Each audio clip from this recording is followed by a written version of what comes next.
అయితే కిషోర్ తుపాటి గారి దగ్గరికి ఫైజాబాద్లో మరి ఏమి జరిగింది, అక్కడ స్టాటిస్టిక్స్ ఏ విధంగా ఉన్నాయని అడిగే ముందు ఒక్కసారి రాజేష్ కుమార్ గారి అనాలిసిస్ తీసుకుంటాను. సో రాజేష్ కుమార్ గారు, అంటే వాస్తవానికి ఓకే, అక్కడ ఓటమి పాలైండొచ్చు భారతీయ జనతా పార్టీ, ఇతరత్ర రీజన్స్ ఏవైనా ఉండొచ్చు, వాటి గురించి మాట్లాడుకోవడం హెల్దీయే. కానీ ఏకంగా ఈ ఉద్యమ అస్తిత్వాన్ని గురించి మాట్లాడడం అనేది అంటే రాజకీయాలకును ఆ రాముడి అస్తిత్వానికి సంబంధించిన విషయాన్ని ముడిపెట్టడం అనేది ఎలా అర్థం చేసుకోవాలి ప్రజలు కూడా? అయితే ఇప్పుడు మనం క్లియర్ గా ఒకటి చూడాలండి. ఆయన అన్న మాట కంపెన్సేషన్ రాలేదు ఎయిర్పోర్ట్ కట్టినందువల్ల, అక్కడ అందుకే రైతులు కూడా ఎగనెస్ట్ అయినారు, ఊర్లో జనాలు కూడా ఎగనెస్ట్ అయినారు. మొత్తము అక్కడి నుంచి మొదలుపెట్టి అక్కడి నుంచి స్టార్టెడ్ విత్ కంపెన్సేషన్. డెవలప్మెంట్ దగ్గర, ల్యాండ్ అక్విజిషన్ దగ్గర కంపెన్సేషన్ తోటి మొదలుపెట్టి ఈ keep on went on to saying up to the మొత్తం రామజన్మభూమి ఏదైతే ఉద్యమం ఉన్నదో ఉద్యమంనే మేము ఇంటి కూటమి డిఫీట్ చేసింది అని చెప్పి అన్నారు. మీరు కరెక్ట్ గా చూస్తే కనుక ఎక్కడ ల్యాండ్ ఎక్విజిషన్ అయినా సరే, భారతదేశం మొత్తంలో ఎక్కడ ల్యాండ్ ఎక్విజిషన్ అయినా సరే, ల్యాండ్ ఎక్విజిషన్ యాక్ట్ 2013 అంటే యూపీఏ గవర్నమెంట్ లో ఉన్న 2013 ఏదైతే ల్యాండ్ ఎక్విజిషన్ యాక్ట్ పాస్ చేసినదో దాని ప్రకారమే కంపెన్సేషన్స్ ఇవ్వడం జరుగుతుంది.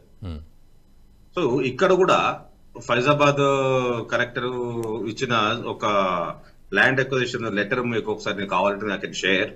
అందులో 2013లో వాళ్ళు ల్యాండ్ ఎక్విజిషన్ చేసినప్పుడు 8 హెక్టర్ల ల్యాండ్ ఎక్వైర్ చేసినారు.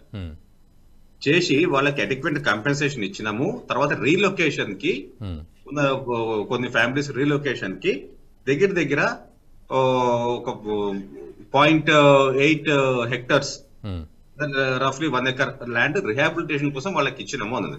అంటే along with the compensation they have been provided with land. ఒక్కొక్కళ్ళ దగ్గర 2 సెంట్లు, 5 సెంట్లు, 10 సెంట్లు అట్లా 25-30 మంది దగ్గర ల్యాండ్ ఎక్వైర్ చేసినారు. అది మొత్తం కలిపితే 8.32 హెక్టర్స్ అయినది. దానికి కంపెన్సేషన్ ఇచ్చినట్టు ఒక లెటర్ ఉన్నది. అంటే that means compensation has been dispersed and land is acquired as per the 2013 act. So ఈ అతను ఫస్ట్ మాట కరెక్ట్ కాదు, అదొక ఫేక్. ఇప్పుడు మనం మీరు చూసారు అగ్నివీర్ విషయంలో కూడా అట్లా నోటికి వచ్చి మాట్లాడేస్తారు. రచనారెడ్డి గారు అన్నట్టు is repeat offender and propaganda, falls propaganda మీద రిలే అవుతున్నారు వాళ్ళు. ఎందుకంటే ఒకసారి ఒక మాట అనేస్తే దాన్ని కడుక్కోవడానికి చాలా టైం పడుతుంది. ఇప్పుడు నేను లాస్ట్ టైం ఒక డిబేట్ లో కూడా అన్నా, గవర్నమెంట్ లో చూడబోతుంటే నెక్స్ట్ 5 years లోపల ఒక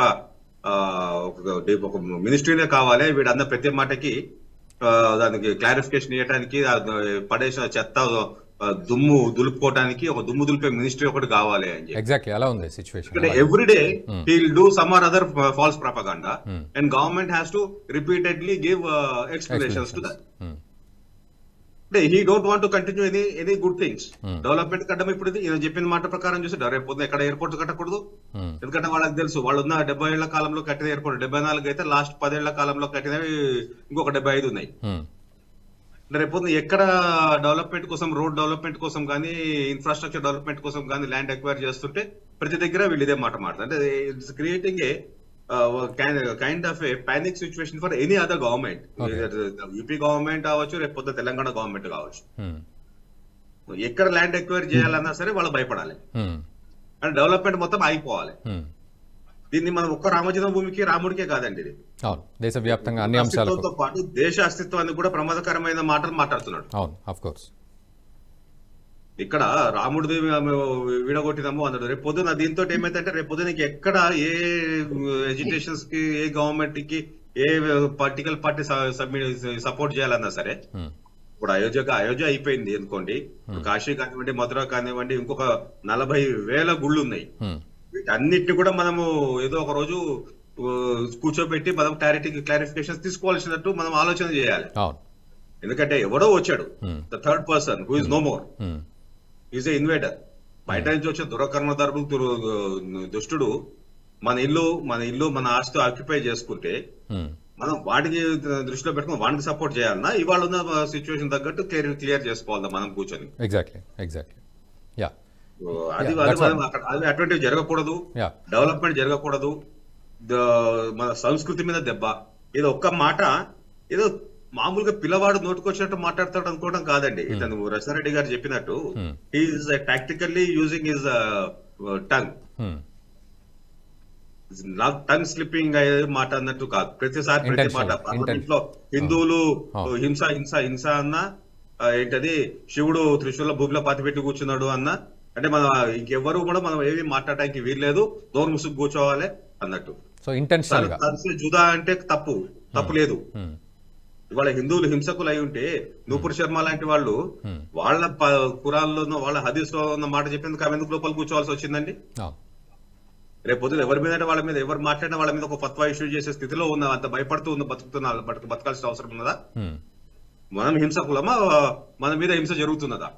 మీరు అన్నట్టు రాజేష్ కుమార్ గారు లెక్క చూసుకుంటూ వస్తే ఎంతమంది హిందువులు హింసలో చనిపోయినారు. వాళ్ళని హింసకులను ఎట్లా, వాళ్ళు హింసవాదులను ఎట్లా అంటాడు?